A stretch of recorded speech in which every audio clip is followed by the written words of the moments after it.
So I am out here watering my taro plants here. Now we are in the hottest part of summer pretty much, so these plants have been getting quite a lot of sun. That's why they're not as big as they typically are, and I'll just insert some pictures and videos if I have of what my taro plants usually look like. But these are taro leaves, Dasheen bush, Callalo leaves, whatever you call it. This is used for cooking. The leaves are used for cooking, and the roots are actually kind of like a vegetable as well. But I don't use the roots, I use the leaves. And I use the leaves for cooking. Again, callalo, bhaji, all those things. So I'm going to do a really quick video on how I grow these and just three things that these plants need to grow big and healthy. Now, a lot of people use the leaves when they're really big, depending on where you are and how you're going to use these leaves.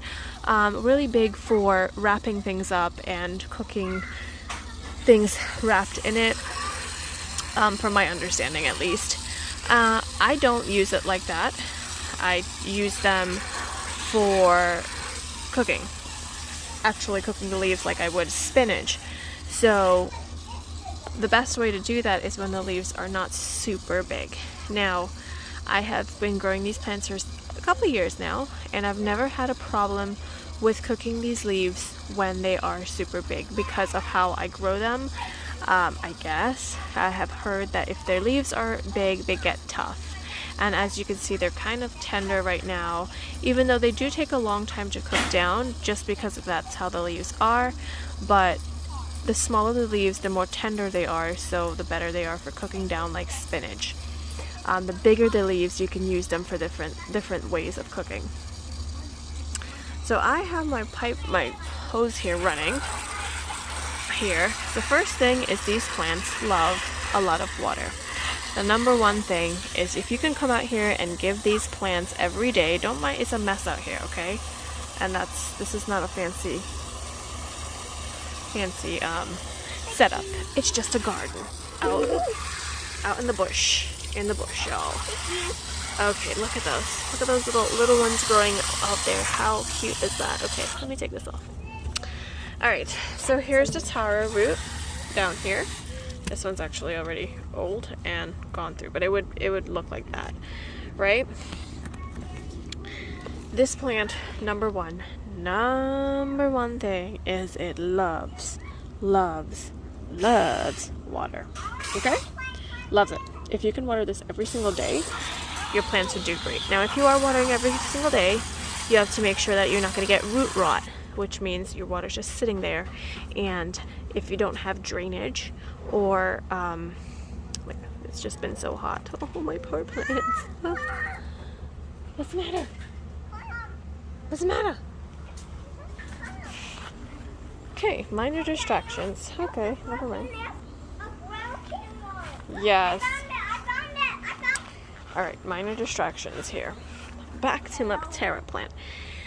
So, number one thing is these plants is they love a lot of water. You will need some kind of container if you are growing them in a container where there is enough drainage. Now, I am using one of these fabric containers, and this is probably like a 15-gallon one, and I will see if I can link that down below on Amazon because that's where I get these. I grow potatoes in these, and I've been growing these taros in this for years. This is, I did have several others of these, I think, a couple more of these big wood taro, but this is the only one that I have kept over because it's just become too much for me, and I don't use the taro as often as I should use it. But this is just one of the basic plants. I do have another one there growing, and I do have another fabric container over there with some more taro, and I have another one over there with more taro. So fabric containers are great because you can absorb the water, you can really water it, and you can also, it will drain it out and it will give it enough air so it doesn't get root rot, because they love so much water and you want to keep watering them all the time.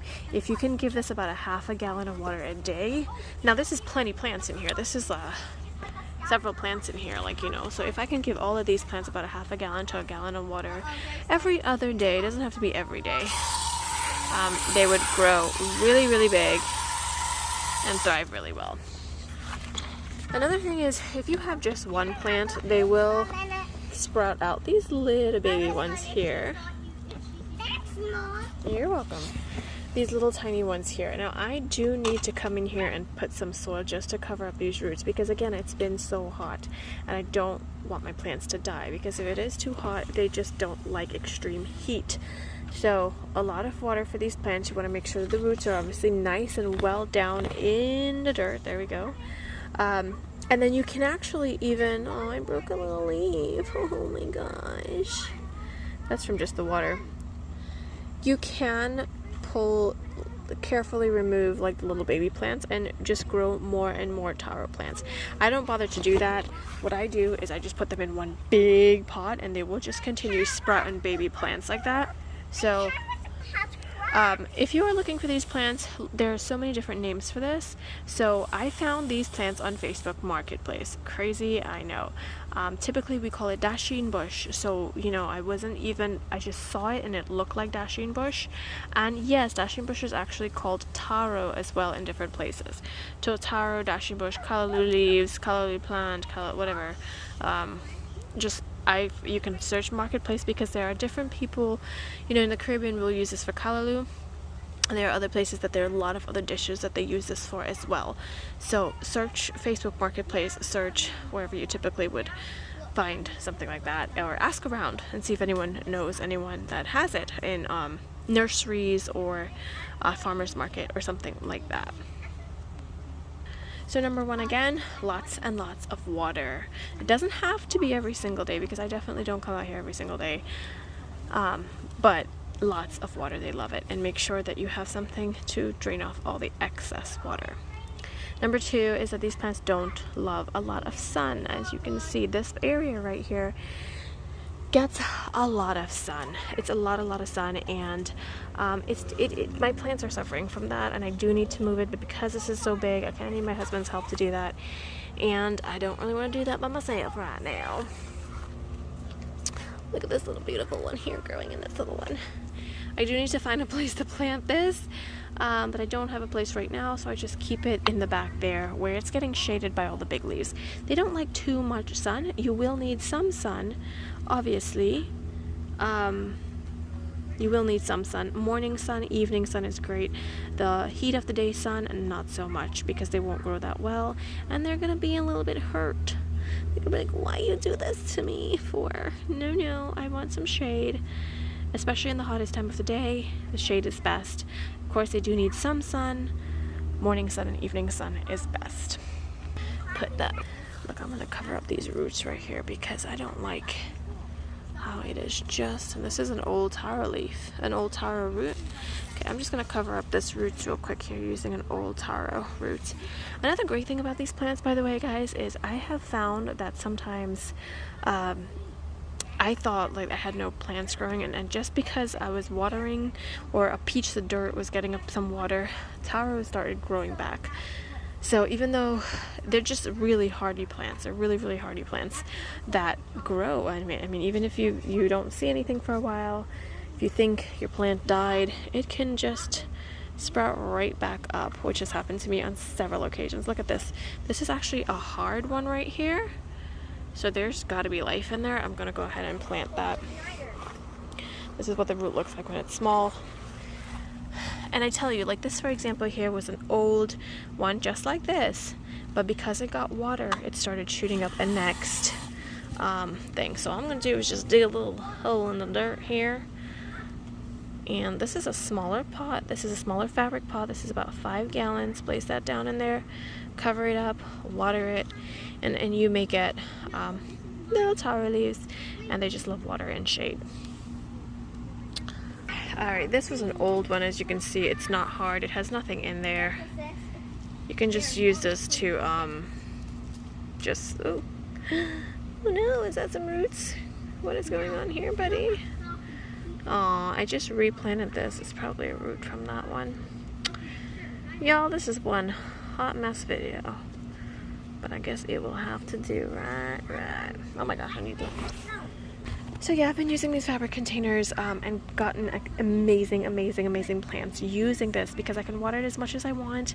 It will drain out all the excess water, and they love water. So whether you're planting them in the ground, plant them in a place that is not super hot, and just water them very often. Alright, let's just take a look at these beauties while I'm here, shall we? Can we just? I tell y'all, I just love my plants. Look at these beautiful, beautiful plants. Oh my goodness, every time. I just can't get over it. Another thing that is, this is not about bandana or culantro or shadowini, but I mean, I just can't, right? It's just beautiful. Another thing for your taro that is optional. Of course, you don't need this, but it does help, and it will help with your plants, and it will help with your leaf growth, is some blood meal. This is organic blood meal. I've shared in my culantro video that I actually do use this as well in my culantro because I'm looking for leaves from my plant, from my taro. So it's nitrogen, which helps with leaf growth. So I sprinkle some of this once every 6 months or so, just a little small handful, just around in the dirt, smush it around a little bit and water it, and that is it. And you can get a bag of this. I got this on Amazon as well, and I will see if I can link that down below. But I use this in a lot of my herbs and my taro, definitely, my bandana, my kale, different things like that. Anything that I want leaf growth, I use organic blood meal. Now here is a bonus tip for y'all. Now because these plants love so much water, it can be prone to different things, and because it is a plant, you can get things like aphids and stuff like that. I have had problems with aphids before on my taro when I did keep them in my patio, because again, I'm watering it so much and all that kind of stuff, and I didn't want it to spread to my other plants. So head outside here and enjoy the beautiful day while I'm here. But I keep this inside as well because outside gets really hot, so I keep this inside. But if you do have any problems with any bugs or caterpillars or aphids or aphids, I think, whatever, I use organic cold pressed neem oil. And I mix that up with a little bit of, they have the directions right here. For your gallon, for a quart. I'm going to be honest with you, I never measure. I just pour a little bit of this, pour some soap, fill it up with water, and then I spray. You want to spray obviously in the evening time when it is no too much sun, so it doesn't damage the leaves of your plant. But that is a bonus little tip for y'all. It's a quick little video. There is taro. It takes no work to grow, which is why I love it so much. It's very similar to kale. I find that kale is also so incredibly easy to grow. But I love my taro plants, even though I don't cook it as much as I should. They're kind of suffering out there in the back, I ain't gonna lie. They've seen better days, but they're hardy plants. They're amazing. Also, when you are looking for taro, let me head out there real quick. I can go this way. There are different types of taro leaves. You can see this one here, it has more of a fold. Looks kind of like a separated, and it's just green all around. I don't eat this. This is like an elephant ear plant for decoration. Looks very similar to the taro, but as you can see, there's definitely some differences on how it looks. The taro that I use for cooking has this purple little bit on the stem here, and you can see that it is not separated like that one at the stem. It's definitely not the same at the stem right there, and it's more of a purple color. So this is a taro that I use. Now, I just harvested some of this and I made some callalo the other day, callalo with crab, so that's why it's not super big and it's not as big as, I will insert some pictures of how it usually, my taro leaves. They're amazing plants, I love them, and I hope that this is helpful to somebody, I don't know. But I just definitely feel like I love these plants and they deserve a little bit of attention, you know what I mean? Like, anyways, let me know, what do you like to make or use taro leaves for, so I can maybe have some different uses for this. And I will see you guys next time. Bye bye.